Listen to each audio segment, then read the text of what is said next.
प्यारे बच्चों, आज हम पढ़ेंगे आंकड़ों का वर्गीकरण व आयचित्र। आंकड़ों का वर्गीकरण क्या होता है कि दिए गए आंकड़ों को क्रमबद्ध रूप से व्यवस्थित करना या संगठित करना, ऑर्गेनाइज करने को आंकड़ों का वर्गीकरण कहते हैं। अब इसे समझते हैं कि कक्षा 8 के किसी छात्र ने अपने गांव के 40 लोगों का आयु का क्या लिया है, सैंपल लिया है। मीन्स 40 लोगों के पास गई है और उसने 40 लोगों से उनकी आयु पूछी है। तो किसी की आयु 5 साल थी, किसी की 10 साल थी, किसी की 40 साल थी, और इस तरह से 40 व्यक्तियों की जब आयु के इकट्ठा की गई तो इसे कहते हैं कि उसने आंकड़े इकट्ठा किए। इन सबको जो 40 ये जो आपको दिख रहे हैं नंबर, ये सब आपस में क्या कहलाएंगे, आंकड़े कहलाएंगे।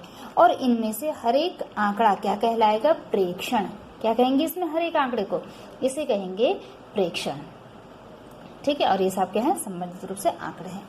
अब बच्चों, ये आंकड़े आपको बड़े अव्यवस्थित से दिख रहे हैं। 5 भी है, 57 भी है, 34 भी है, ठीक है, और ये 68 भी है। तो इस तरह से आपको दिक्कत होगी। लेकिन इन आंकड़ों को यदि हम व्यवस्थित रूप से रखें तो आंकड़ों को व्यवस्थित रूप से रखना ही क्या कहलाता है, वर्गीकरण कहलाता है। अब हम देखेंगे कि हम आंकड़ों को कैसे व्यवस्थित रखेंगे। तो सबसे पहले हम क्या करेंगे, सबसे छोटा प्रेक्षण देखेंगे। इन आंकड़ों में से हम ढूंढेंगे कि सबसे छोटी संख्या क्या है। तो हम देखते हैं सबसे छोटी संख्या क्या है, 5 है। और सबसे बड़ी संख्या अगर हम ढूंढेंगे तो सबसे बड़ी संख्या क्या है, 68 है। तो सब आपने ढूंढना है, ये मुझे तो मालूम है इसलिए मैंने आपको झट से बता दिया है, लेकिन आपने ढूंढना है। आप हर नंबर को ध्यान से देखोगे और सबसे छोटी संख्या पता करोगे। तो सबसे छोटा प्रेक्षण 5, सबसे बड़ा प्रेक्षण 68 है। ठीक है, तो 5 और 68 कहलाती है आंकड़ों का परिसर या रेंज। छोटी और बड़ी संख्या के बीच का अंतर क्या कहलाता है, परिसर, आंकड़ों का रेंज कहलाता है। तो बच्चों, अब हमें इन आंकड़ों को एक टेबल फॉर्म में रखना है। तो हमने देख लिया हमें सबसे कहाँ से कहाँ तक जाना है, 5 से 68 तक। ठीक है, तो हम 0 से क्या करेंगे, हम 10-10 का अंतराल मान लेंगे कि 0 से 10, 10 से 20, 20 से 30, 30 से 40, 40 से 50, 50 से 60, 60 से 70, क्योंकि सबसे बड़ा आंकड़ा क्या है, 68। 68 के नजदीक कौन सी 10 वाली संख्या है, 70। 5 के नजदीक कौन सी संख्या है, 10। तो इस तरह से हमने 10-10 के वर्ग अंतराल मान लिए, इसे कहते हैं वर्ग अंतराल। अब हमने बच्चों देखना है कि 0 से 10 तक कितनी संख्याएं हैं। तो हम ढूंढते हैं कि 0 से 10 तक ये 5 है और एक 5 है। बच्चों, ये 10 यहाँ पर भी आ रहा है और 10 यहाँ पर भी आ रहा है। तो 10 को हम यहाँ पर नहीं लेंगे, यहाँ पर लेंगे अगले समय। जैसे 20 यहाँ पे भी आ रहा है यहाँ पे, तो 20 को हम अगले वाले उसमें लेंगे। तो यहाँ पर 0 से 9 तक की संख्याएं लेंगे और यहाँ पे 10 से 19 तक की संख्याएं लेंगे। ये आपने ध्यान रखना है। तो हम देखते हैं कि 0 से 10 तक की संख्याएं कितनी हैं, 1, 5 और 2 बार 5। 5 कितनी बार आ रहा है, 2। अब 10 से 20 तक की संख्याएं आपने लेनी, 10 तो लेना नहीं है। ठीक है, उसके बाद 10 से आगे की संख्या लेनी है।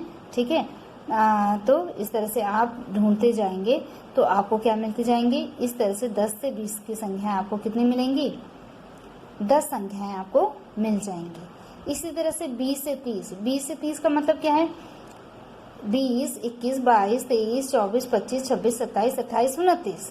ठीक है, तो 20 से 30 की संख्या, जैसे 20 से 30 की संख्या क्या हो गई है, 23 हो गई है। ठीक है, 29 हो गई है, और इसके बाद कौन सी संख्या हो गई है, 28 हो गई। ठीक, इसी तरह से 24 हो गई और 26 हो गई। ठीक, और 20 से 30 के बीच की संख्या। तो इस तरह से 20 से 30 की संख्या एक और संख्या होगी। ठीक है, 20 से 30 के बीच की संख्या।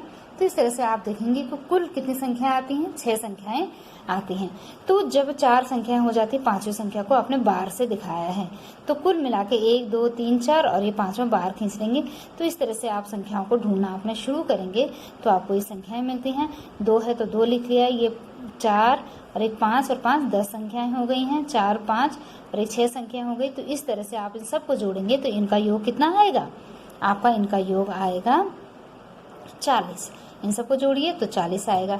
और इसे आप क्या कहते हैं, इस सारणी को कहते हैं बारंबारता बंटन सारणी। तो ये बारंबारता बंटन सारणी बन गई और यही है आपके व्यवस्थित आंकड़े। इसी को कहते हैं आंकड़ों को व्यवस्थित करना और इसी को कहते हैं फ्रीक्वेंसी। इसको क्या कहते हैं? फ्रीक्वेंसी डिस्ट्रीब्यूशन टेबल भी कहते हैं। अब बच्चों आपने क्या करना है, इस टेबल को आपने इसका आयत चित्र बनाना है। ठीक है, तो आयत चित्र बनाने के लिए आप क्या करते हैं कि एक्स अक्ष में आपने क्या रखा, वर्ग अंतराल रखा है, 10, 20, 30, 40, 50, 60, 70 ले लिया है और वाई अक्ष में व्यक्तियों की संख्या ले ली है। ठीक है, तो कैसे ली है कि व्यक्ति कितने हैं आपके, व्यक्ति आपके टोटल कितने हैं, टोटल जो है व्यक्ति अगर आप देखें बारंबारता अधिकतम कितनी है, 11 है। ठीक है, न्यूनतम कितनी है, 2 है। तो आप इसको 2 का वर्ग अंतराल मान के चले हैं, 2, 4, 6, 8, 10 और 12। ठीक, और इधर से 10, 20। तो इस तरह से आयत चित्र माने जुड़े हुए, जो खाने होंगे बराबर चौड़ाई के होंगे और आपस में कैसे होंगे, बिल्कुल जुड़े हुए होंगे। तो जब आपने देखा कि 0 से 10 तक कितनी संख्या है, 2 व्यक्ति हैं। 10 से 20 में कितने हैं, 10 तक गया है ये टेबल। ठीक, फिर 20 से 30 में कितने व्यक्ति हैं, ये देख रहे हैं आप, 6 व्यक्ति हैं, तो 6 तक ऊंचाई तक गया है। फिर 30 से 40 तक कितने व्यक्ति हैं, 11, तो 11 ऊंचाई तक आपने लिया है। 40 से 50 में कितने हैं, 5 हैं। 50 से 60 में कितने हैं, 4 हैं और 60 से 70 में कितने हैं, 2 हैं। बराबर चौड़ाई के आपने लिए हैं दंड और वो सब कैसे हैं, चिपके हुए हैं, इसलिए दंड आलेख नहीं है, इसका नाम क्या है, आयत चित्र। ठीक, अब आपने पैमाना क्या माना है कि आपने जो बराबर दूरी पर लिया है, ठीक है, इसको कितना माना है, ये 1 इकाई हो गया। तो 1 इकाई क्या दिखा रहा है आपको, 1 इकाई दिखा रहा है 10 वर्ष। 1 इकाई क्या दिखा रहा है, 10 वर्ष। और वाई अक्ष पर 1 इकाई, ये 1 इकाई हो गई, 2 इकाई, 1 इकाई दिखा रहा है 2 व्यक्ति। तो ये आपने पैमाना में मानना है, एक्स अक्ष पर 1 इकाई 10 वर्ष, वाई अक्ष पर 1 इकाई 2 वर्ष। और इसी तरह से आपको मैंने ये होमवर्क भी दिया है। ठीक है, तो ये आप होमवर्क देखेंगे तो होमवर्क में आपने ये आंकड़े दिए हैं 38 ये पूरे आंकड़े हैं, इनका आपने बारंबारता बंटन और आयत चित्र बनाना है।